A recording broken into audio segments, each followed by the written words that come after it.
Namaskar, a warm welcome to World News and Indian Perspective on All India Radio. I'm Anita Anand and with me is Ramya, bringing glimpses of the major developments of the day from across the globe. Over the next half an hour, we shall bring you the latest from the world of politics, economy, sports, entertainment and more. The headlines. First G20 Sherpa meeting under India's presidency begins at Udaipur, Rajasthan. President Draupadi Murmu says the Indian Navy has huge responsibility of ensuring security for national maritime interest. Millet Smart Nutritive Food Conclave to begin in New Delhi on Monday. Iran disbands morality police after months of anti-hijab protests. Indonesia raises alert to highest level as volcano erupts on Java Island. In cricket, Bangladesh defeat India by 1 wicket in first ODI of 3-match series in Dhaka. And in pre-quarterfinals of FIFA Football World Cup, France beat Poland 3-1 and England to take on Senegal in another fixture at Qatar.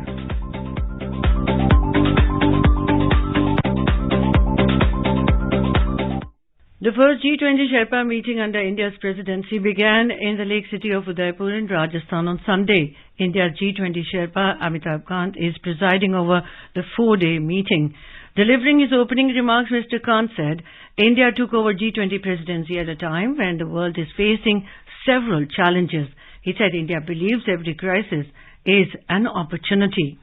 There's a challenge of inflation, there's a challenge of slowdown of global growth. At this moment of crisis, India is taking over the presidency of G20. Our belief is that every crisis is a huge opportunity. And actually leadership is about finding path-breaking solutions in the midst of crisis. And therefore, we strongly believe that we should really accelerate the pace of implementation of sustainable development goals. On top of all this, we are seeing a challenge of literacy, of health, of vast segments of population going below poverty line. Representatives of 19 countries, including from European Union and 9 special invitee countries, will take part in the meeting, setting the stage for important conversations on some of the most pressing issues of the current time. Earlier in the day, holding an informal interaction with media, Mr. Kant said New Delhi assuming G20 presidency means it will help the country to tell the narrative of the remarkable work done in healthcare sector, the massive work done in manufacturing COVID-19 vaccine, digital public infrastructure, and to tell the world that India is the mother of democracy. India formally assumed the year-long presidency of the G20 on 1st of this month. President Draupadi Murmu said on Sunday the Indian Navy has a huge responsibility of ensuring an umbrella of security for national maritime interest. President Murmu was addressing the operational demonstration program held on the occasion of Navy Day at Visakhapatnam in Andhra Pradesh. Indian Navy has a huge responsibility of ensuring an umbrella of security for India's national maritime interest. Indian Navy remains firm in its perseverance, resolute in commitment, futuristic in capability development, and outcome-oriented in action. It is also evident from the theme of this Navy Day, combat ready, credible, cohesive and future-proof force. Indian Navy is driven by Atmanirbhar, has a sustained reach and presence across the oceans, and is propelled by innovation. The President said it is a day to remember and honor our martyrs who continue to inspire every generation. She congratulated all Navy personnel on the occasion. Prime Minister Narendra Modi has lauded the Indian Navy and sent his greetings to the Navy personnel and their families on the occasion of Navy Day. The Prime Minister said that the Indian Navy has steadfastly protected the nation and distinguished itself with its humanitarian spirit during challenging times. He expressed his pride over the country's rich maritime history. Wishing the Navy personnel and their families on the occasion, Home Minister Amit Shah expressed his respect towards the force for its valor, dedication and commitment in protecting country's maritime borders. Defence Minister Rajnath Singh also hailed the Indian Navy for its valor, courage, commitment and professionalism. The minister said that the Indian Navy is at the forefront of keeping our country safe by ensuring impeccable maritime security. Commerce and Industry Minister Piyush Goyal will attend the Millet's Smart Nutritive Food Conclave as a chief guest in New Delhi on 5th December 2022. The conclave is a pre-launch event of the International Year of Millets 2023, organized with an objective to promote the export of millets. We have a report. At the first of its kind Millets Conclave, the government will release e-catalogue on 30 potential importing countries and 21 millet-producing states of India. Stakeholders of the supply chain, such as farmer-producer organizations, startups, exporters, producers of millet-based value-added products are key participants at the Millet Smart Nutritive Conclave. Exhibition and B2B meeting will also be organized to showcase Indian millets and millet-based products at the conclave. The Millets Export Promotion Program also comes at the backdrop of the proposal of India that was supported by 72 countries, which led to the United Nations General Assembly declaring 2023 as International Year of Millets on March 5, 2021. The government is currently organizing International Year of Millets 2023 at domestic and international level to popularize Indian millets as well as its value-added products across the world and make it a people's movement. India is one of the leading producers of millets in the world with an estimated share of around 41% in the global production. As per FAO, world production of millets in the year 2020 was 30.464 million metric tons and India's share was 12.49 million metric tons, which accounts to 41% of the total millet production. India recorded 27% growth in millet production in 2021-22 as compared to millet production in the previous year, which was 15.92 million metric tons. Renu Kataria for World News. Minister of State for Atomic Energy and Space, Dr. Jitendra Singh, will lead the Indian delegation to United Arab Emirates, UAE, at the Abu Dhabi Space Debate on 5th December 2022. Dr. Singh will address the opening ceremony along with Israeli President Isaac Herzog. During the two-day international meet, the minister will also attend the ministerial plenary on the role of foreign policy in enabling space diplomacy and international cooperation. The minister is also scheduled to hold delegation-level talks with UAE Minister of State for Advanced Technology and Chairperson of UAE Space Agency, Sara Al-Amiri, to discuss ways and means for further strengthening bilateral space cooperation. He is also likely to pitch for joint startup ventures between India and UAE in advanced and emerging space technologies during the delegation-level talks. In a statement issued before departure to Abu Dhabi, Dr. Jitendra Singh said India and UAE joint space cooperation is on the verge of taking a big leap in the Arabian Peninsula as the two sides have prioritized increased bilateral space cooperation. He said Indian Space Research Organization, ISRO, and UAE Space Agency signed an MOU regarding cooperation in the exploration and use of outer space for peaceful purposes in 2016. The minister also informed that UAE's first nanosatellite, Naif-1, meant for collecting environmental space data, was launched by PSLV from Sriharikota. In today's Hotspot section, we bring you a discussion on India's cybersecurity preparedness. The participants are Pawan Duggal, cybersecurity expert, and V. Ravi Kumar, AIR correspondent. The growing internet base in India of over 90 crore users has created an attendant problem, that of cybersecurity. Cybersecurity is now considered worldwide as a new frontier for nations. The pandemic created a new work culture. As businesses continued to convert to remote work environments, hackers see more weaknesses to exploit. According to government data in India, there are over 3,700 cyber attacks every day in India. The recent ransomware attack in the AIM server has again brought focus on cybersecurity. Ransomware, Internet of Things attacks, cloud attacks, phishing attacks, blockchain and cryptocurrency attacks, bring your own device policies. These are terms that are bandied about these days, but few understand the import and the ramifications of these. In order to discuss cybersecurity in India, preparedness, threats and challenges, let's begin by understanding India's preparedness in the field of cybersecurity, something that has been dubbed as the next frontier by many people. So tell us about it. Well, in India, cybersecurity has been by and large a neglected phenomenon. We as a nation have only been given lip service to cybersecurity, despite understanding that cybersecurity is something that could have a prejudicial impact upon the interest of the nation at large, apart from the sovereignty, security and integrity of India. First and foremost, we need to appreciate that today we do not have any dedicated law on cybersecurity. The Indian Information Technology Act 2000 is not a law on cybersecurity, though it has legally defined cybersecurity by virtue of Section 2 by the Information Technology Amendment Act 2008. But even the amendments to the IT Act in 2008 only came up with cosmetic provisions on cybersecurity. We didn't do much. Around 2013, and India unveiled its national cybersecurity policy. Policy was a good policy at that point of time, but then India chose to let this policy be transformed into a mere paper tiger. India did not implement the national cybersecurity policy, and right now when we talk, we are all waiting for the government to unveil the national cybersecurity strategy, which is going to define the rights, duties and responsibilities of all stakeholders in the Indian context. That's what the legal framework is as of now on cybersecurity.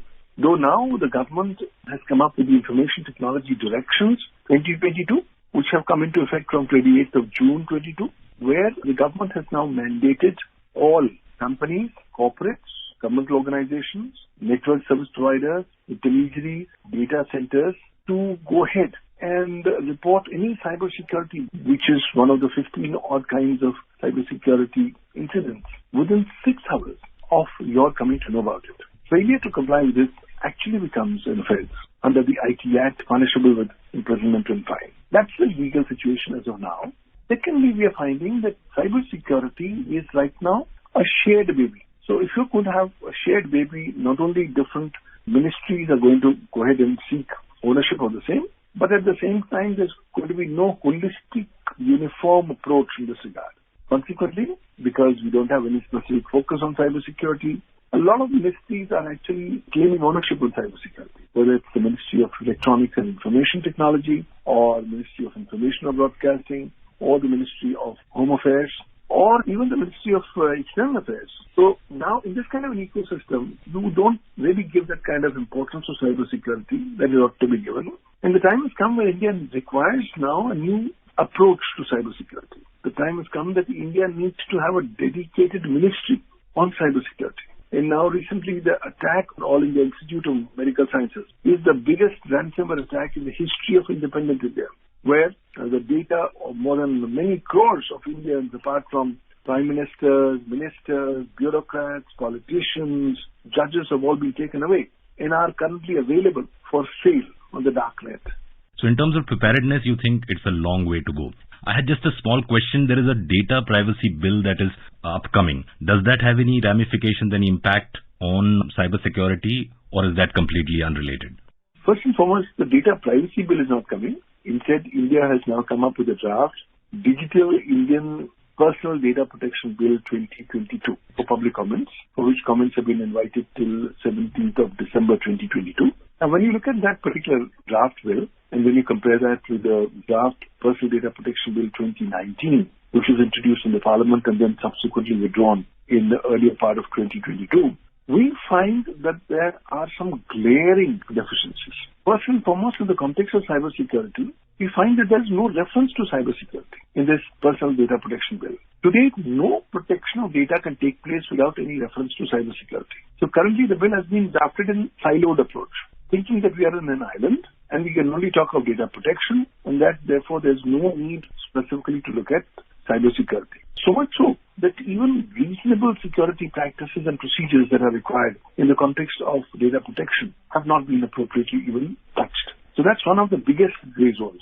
And when I also contradistinguish with the fact that India doesn't have a dedicated law on cybersecurity, this actually is a recipe for disaster that's waiting to unfold. And therefore, the quicker we are able to change our courses mid-course and make this law firstly incorporating appropriate cybersecurity elements to make personal data protection more robust, more reliable, and more pertinent in today's times, I think we are heading in a direction where these kind of attacks on data are going to be on a daily basis, and we're not going to be very effective in our response mechanism to that.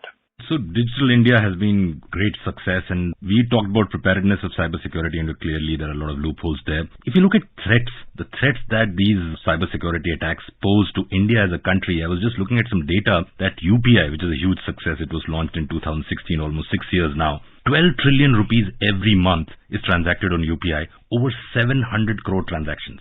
That is a huge amount, and of course it is based on a digital architecture. And I have seen often, if there is an error in any UPI transaction, there is hardly any recourse that you have. And sometimes that scares me, because we use UPI for everything from buying one bread for 50 rupees to even making larger transactions, and the recourse takes long. So this is just one example that I mentioned. Now I want you to tell us, what are the threats? We clearly see cybersecurity is a real and present danger. What are the threats it poses for a country which is growing at a very rapid pace like India, especially in the digital sector? So just let's quickly understand what is ransomware and what should anybody do if he faces a threat like this, a ransomware threat, briefly, before we carry out with other threats. I think there are huge amount of threats that are staring us right on our face as we are racing towards a much bigger and a brisker economic growth. The first and the biggest challenge that India is facing is from ransomware. Every 11 seconds, a company is becoming a victim of a ransomware attack. Ransomware is a computer program that comes inside your system or device, often and invariably without your knowledge or consent, takes copy of your entire data, sends it back to the cyber criminals, and thereafter locks your data by a digital encryption algorithm, and then gives you a notification saying that I have locked your data by encryption. If you want the decryption key for accessing the data, please give me this amount of money. Invariably, the money is asked in cryptocurrencies like bitcoins, so that there's no tracing. And if you give the money, and if you're lucky, you'll get potentially your access to data back. But the problem is today's ransomware attacks are even more dangerous and potent, because the number of times we are seeing under the garb of ransomware, we are actually seeing wiper malware attacks, where these malwares are coming inside your system, posing as ransomware, copying your entire data, sending it outside to cyber criminals, and then deleting your data, and then posing as ransomware program and asking ransom for the same. And even if you pay the ransom, you are never going to get access to your data, because the data stands deleted.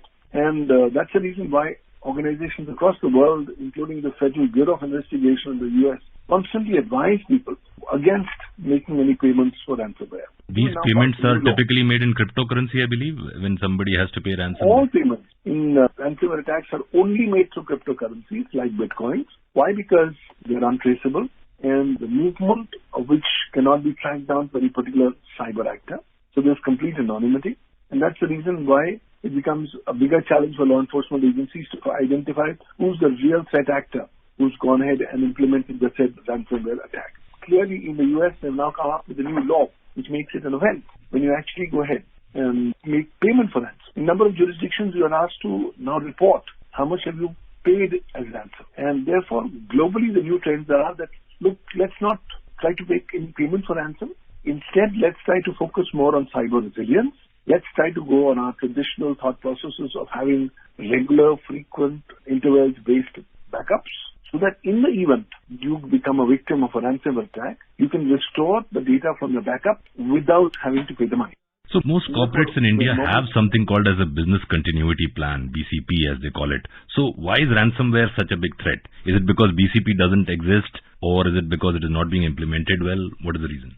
The business continuity plan element is more a kind of international best practice. There is no mandate under the Information Technology Act 2000 or under the rules and regulations made thereunder, which makes it mandatory for organizations to comply with the same. So as such, it's up to you. You want to comply, good. If you don't want to comply, no problem, because the law doesn't mandate it.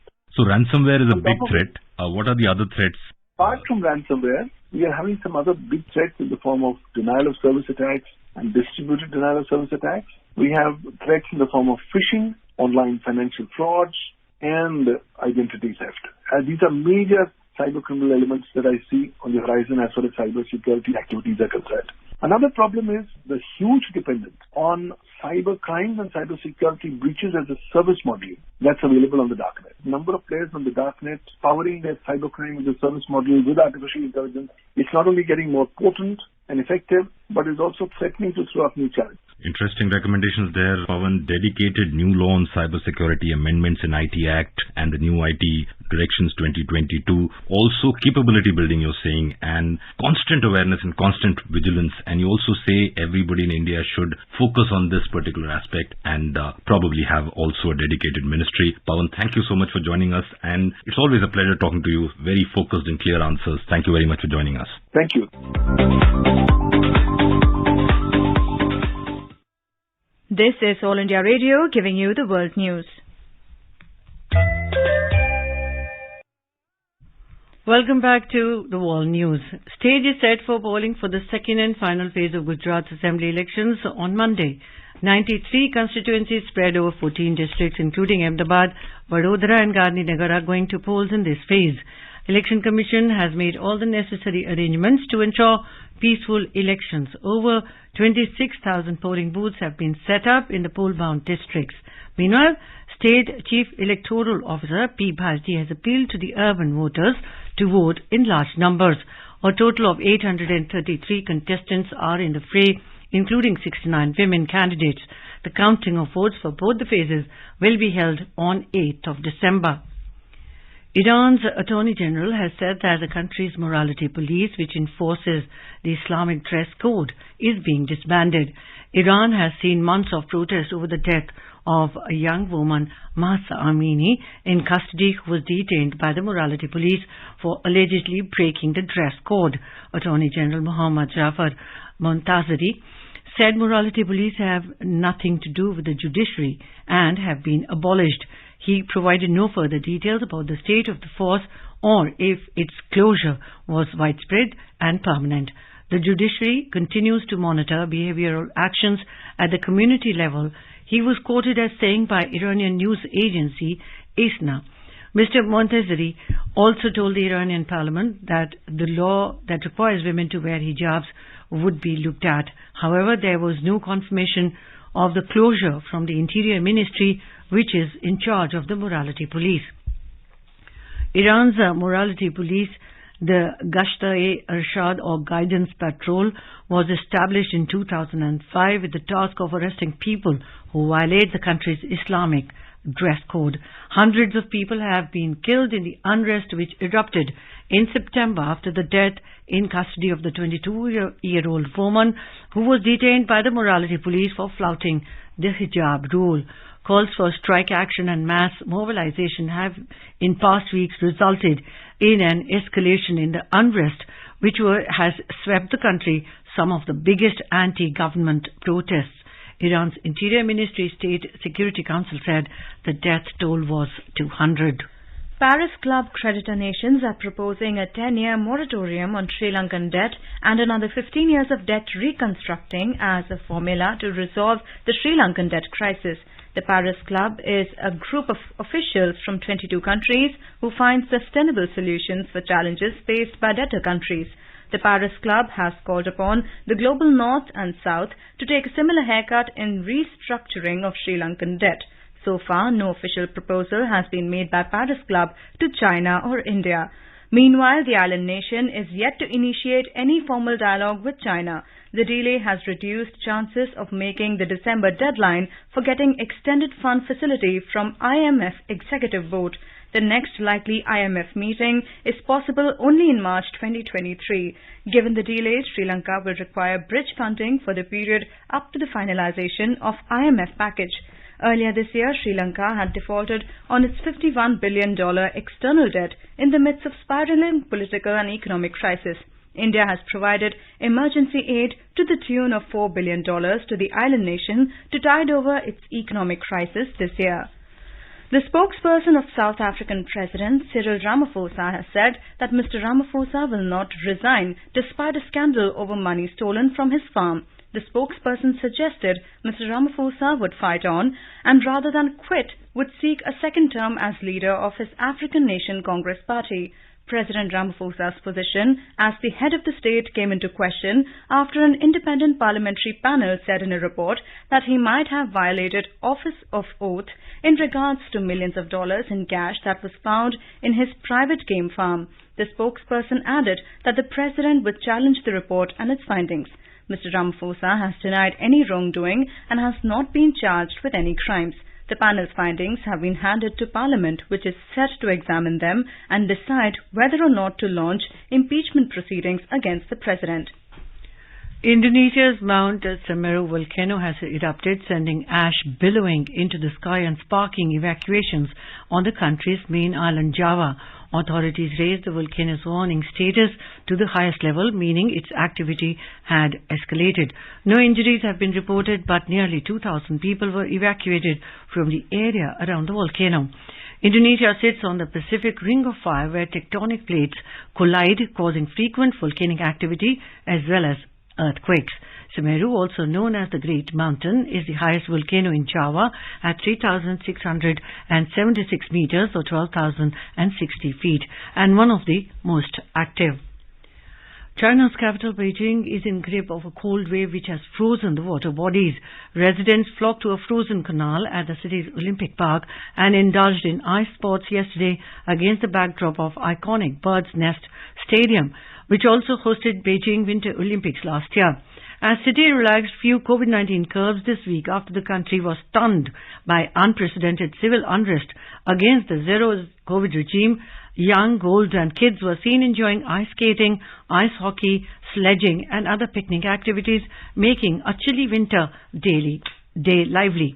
Ice skating has been particularly popular in the northern China after Beijing Winter Olympics 2022, which was marked by severe COVID-19 restrictions and many controversies. China's ice and snow industry got a push. State media reported that it is likely to top 1 trillion yuan in 2025. Brazilian soccer great Pelé says he's strong and has a lot of hope as he continues his treatment for colon cancer. Pelé's social media post came after local media reports in Brazil said that the 82-year-old former footballer's health had worsened. The three-time World Cup winner had a tumor removed from his colon in September last year and has since had regular treatment. In cricket, India suffered a one-wicket defeat to Bangladesh in the first one-day international of three-match series at Sher-e-Bangla National Stadium in Dhaka on Sunday evening. With this, Bangladesh took a 1-0 lead in the ODI series. Put into bat fast, the visitors were bundled out by the hosts for 186 in 41.2 overs. KL Rahul turned out the lone warrior with his half-century. For Bangladesh, all-rounder Shakib al-Hasan claimed 5-wicket haul, while Ibadat Hossain rattled Indian batting by picking 4 wickets. In FIFA World Cup, France defeated Poland 3-1 and entered the quarter-final at Al Tumama Stadium, Doha. France became the first defending champion since Brazil in 2006 to clear the group stage at the FIFA World Cup. Poland had finished second in Group C behind Argentina with a win, a draw and a loss each. In another knockout encounter, England will take on Senegal at Al Bayt Stadium, Al Khor, later tonight at 12:30 a.m. Indian time. And now let us take a look at the major developments around the world as reported in the foreign press. The Financial Times reports that Europe can withstand risk to winter energy supplies, says French grid chief. Wall Street Journal writes in Georgia's runoff election, midterm turnout and blank ballots might reveal who has the edge. And a quick look at the headlines once again. First G20 Sherpa meeting under India's presidency begins at Udaipur, Rajasthan. President Draupadi Murmu says Indian Navy has a huge responsibility of ensuring security for national maritime interests. Millet Smart Nutritive Food Conclave to begin in New Delhi on Monday. Iran disbands morality police after months of anti-hijab protests. Indonesia raises alert to highest level as volcano erupts on Java Island. And cricket, Bangladesh defeat India by 1 wicket in first ODI of three-match series in Dhaka. And in quarterfinals of FIFA Football World Cup, France beat Poland 3-1 and England to take on Senegal in another fixture at Qatar. And now, before we end, let us listen to Mahatma Gandhi's favorite bhajan, Vaishnav Jan, by artists from Angola. Vaishnava Jani to